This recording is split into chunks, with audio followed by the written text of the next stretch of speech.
Chers fidèles musulmans, serviteurs d'Allah subhanahu wa ta'ala, nous voici par la grâce d'Allah subhanahu wa ta'ala en plein jour de mois sacré de Rajab. Ce mois qui est le deuxième des mois sacrés, le deuxième des 4 mois sacrés qu'Allah le Très-Haut en a recommandé à ses serviteurs d'y abandonner l'injustice et tout péché afin de préserver leur sainteté et profiter de la satisfaction d'Allah.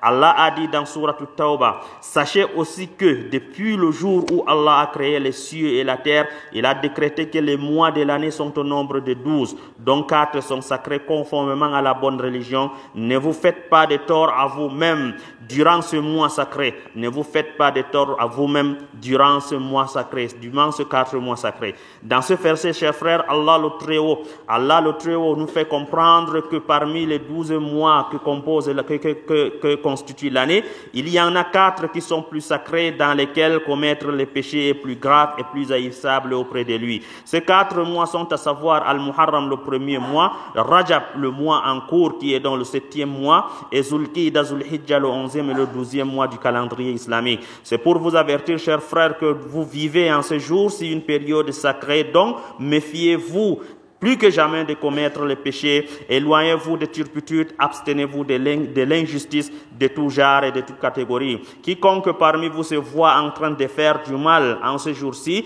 qu'il laisse et se replie en guise de témoigner au bon Dieu notre respect de ce mois sacré. N'acceptez pas, chers frères, de commettre en ce jour des actes qui prouvent votre mépris ou votre humiliation à l'égard de ce que votre Seigneur estime et ordonne de prêter toute estimation. Qu'Allah subhanahu wa ta'ala nous dirige sur la bonne voie. Alors, chers frères, il convient ici de vous faire connaître que les mois sacrés cités ci-avant étaient considérés par les Arabes avant l'islam comme des mois de trêve, de cessez-le-feu entre les tribus en guerre. Et quand l'islam apparut, prêta la même considération à ce mois et interdisa aux fidèles musulmans de débuter les affrontements contre leurs ennemis durant ce mois. Allah a dit dans Surat la Vache, ils t'interrogent sur le mois sacré et le combat en un tel mois. Réponds, combattre en ce mois est un péché grave. Selon d'autres ulémas, ce verset ne fait pas partie des versets abrogés et la sentence qu'elle donne, celui d'interdire aux musulmans de débuter le combat dans l'un de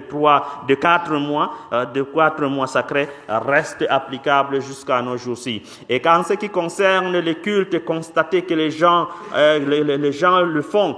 En ce mois sacré de Rajab, 3 catégories de cultes sont observées par d'autres musulmans, à savoir le jeûne, les prières nocturnes et le petit pèlerinage, la Umrah. Qu'en est-il donc de l'authenticité de ce culte pratiqué en cette période? Est-il recommandé à un musulman de jeûner en ce mois de Rajab ou de faire la Umrah ou de prier certaines nuits en vue de recevoir une récompense particulière?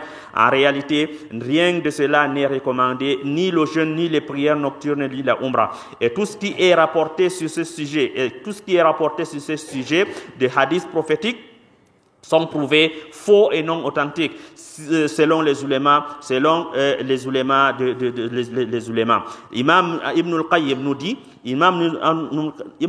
nous dit à ce propos, n'importe quel hadith rapporté sur le jeûne spécial ou la prière nocturne spéciale dans ce mois de Rajab est prouvé faux et mensonge. Alors, chers frères, méfiez-vous de tous ces hadiths que d'autres ignorants vous racontent, qui vous encouragent à jeûner certains jours dans ce mois de Rajab ou de jeûnes particuliers dans ce mois de Rajab. Car tout est prouvé faux, comme bien entendu de cet éminent cheikh Ibn al-Qayyim al-Jawziyya. Qu'Allah subhanahu wa ta'ala lui fasse miséricorde. Cependant, vous pouvez jeûner dans ce mois vos jeûnes habituels, tels que chaque lundi et jeudi. Par exemple, vous pouvez aussi prier la nuit.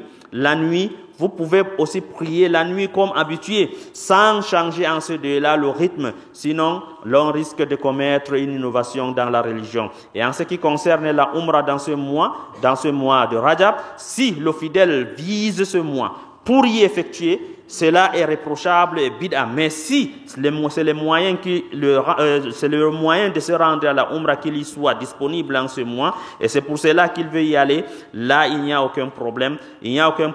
Car ce qui est bid'a, c'est de croire que le fait d'effectuer la Umrah dans ce mois de Rajab est plus méritoire que la Umrah dans d'autres mois, hormis le mois de Ramadan, puisque nous savons que l'envoyé d'Allah a dit, effectuer la Umrah pendant le Ramadan équivaut en récompense le fait de faire le pèlerinage pèlerinage en sa compagnie, qu'Allah subhanahu wa ta'ala nous guide sur le droit chemin, qu'Allah subhanahu wa ta'ala nous pardonne nos péchés et qu'il exauce nos prières. Louange exclusive à Allah Seigneur et nous qui